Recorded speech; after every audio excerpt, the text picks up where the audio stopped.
From retro to next gen, we've got it all. I'm George, a Gen X grown-up, and this is Bit by Bit.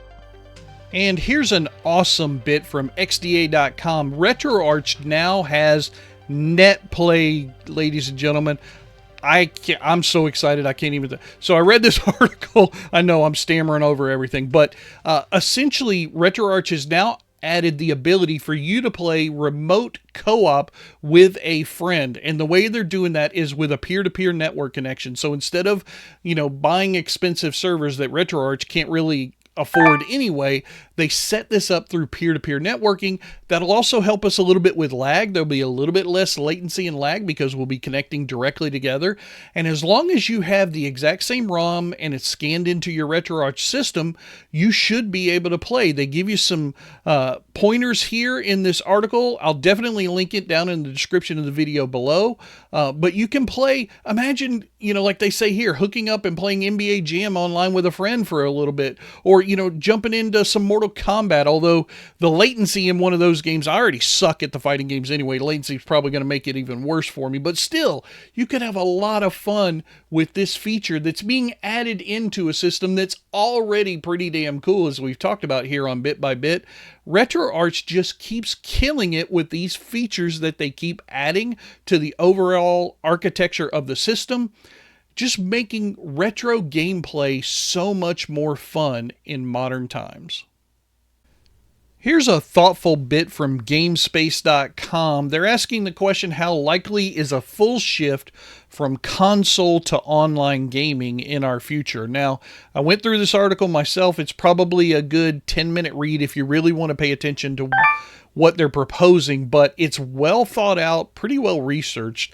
They've got some different topics up here. I'll just run through them. Why online gaming keeps pulling ahead.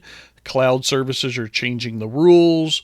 In this case, they're talking mainly about how people are starting to accept not owning the game or needing to download files, and how playing across multiple devices with the same service is even easier these days. Let's see. Studios are following the player base. In here, they talk about cross-play and cross-save functions, which is obviously very important to the modern gamer. You don't really care if you're playing this on your handheld or on your Xbox or on your PC. You want to pick up and leave off from the same place no matter where you're playing from, right? That's just become kind of standard now with big games. Let's see, what else? Role of community in social gaming, fair enough. Console makers aren't giving up yet. Yes, that's obviously they're going to keep trying, but given that Xbox has made the statement in the last year or so that everything is an Xbox, it kind of makes you wonder if even the big people are starting to shift their ideas a little bit more. And then they give you a conclusion talking about how, console gaming is happening right now, or the shift away from console gaming is happening right now in big droves. So it'll be interesting to see what happens over the next few years. But this article really sets up some interesting arguments for why this is finally happening. Okay, here's a historical bit from Forbes.com, of all places. They're celebrating the history of 40 years worth of FPGA chips. Now, this is a very insightful article. The person who is writing it is not just some financial person. They're an actual fan of retro gaming and technology. So they go into some pretty good detail. And I'll just tell you a little bit what I know about FPGAs and what the article has also taught me. So an FPGA, field programmable gate array, is a chip that's essentially just like a CPU, but it can be rewritten to on the fly to change its functionality. So you can have the chip do some work inside of a big piece of equipment that it drives, or all the way down to microcomputers like the Commodore 64. And that's where we start getting into the retro GameSpace. And now you can kind of understand why you're hearing more and more of these fan-built systems that are using FPGAs. Also, they're a little bit cheaper in most cases than your traditional CPUs are these days. First came out in 1985, commercially available, and you can see the field of progress of the FPGA chipset all the way up to the present, 2024 and 25. They talk a little bit more here about the guy who invented it, Ross Freeman. He worked for this company, Exalinks or whatever. Exalinks, I don't know how to say it. Anyway, I'm saying the same thing over and over again, but that's a subsidiary of AMD who still owns the proprietary chip software to this day. So yes, you are working with FPGA, but this is a really fun article to give you the history of the entire thing. So if you go through and you look down here, they even talk about, look, the Mega 65 project, for instance, which is a Commodore 64 board, uses the FPGA technology. It's just a really versatile and affordable tool to build retro stuff for us today, and I love it. You should definitely check this article out.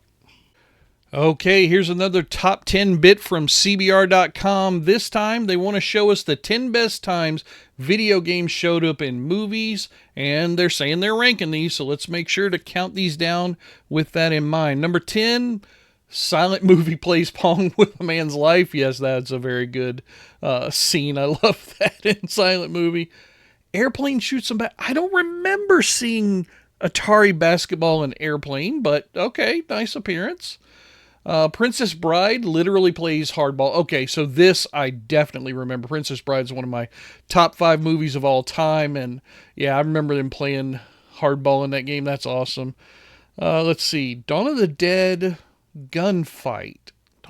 Oh, yeah, okay, right. So, yep, right down here. So, the 4 principals, at one point they're playing in an arcade, and gunfight had to be in there. Makes sense because the movie came out in 79, so Midway's gunfight, I can see why that would be in there. Boys in the Hood go duck hunting. Okay, all right. Afterburner burns in Terminator 2. Do not remember Afterburner in Terminator 2 at all. Of course, the one everybody knows, Wild Gunman, right? You know, there's a baby's toy. Yeah, we all remember that line. That was cute. Beethoven shows a dog way to play Super Mario Brothers 3. I don't remember the Beethoven movies well enough to remember that. Ooh, Hockey and Mallrats. Yeah, there was a great bit of dialogue about that whole thing between Brody and TS. Yeah, I really like that. Okay, their number 1 is Ferris Bueller showing Karate Champ. They didn't even show the movie on screen. It was literally just what you see here. The principal thinks that person right there is Ferris Bueller and runs up and turns it around, and I believe I remember it turns out to be a young lady. And you only see Karate Champ's logo. You don't see the screen game at all. That's not number 1. I mean, if anything, the Back to the Future should be number 1 on this list. I think that's probably the most iconic appearance of a video game in a movie. So, yeah, I got some problems with this list. Absolutely. Normally, this has got some bullshit going on in it, but I'll put the link down in the description. You can go check it out for yourself and make your own decisions. But, yeah, I don't agree with this list. That's going to do it for the news making headlines in the gaming world right now. I am George, and if you want to see more, hit that subscribe button, and I'll keep on bringing you the news bit by bit.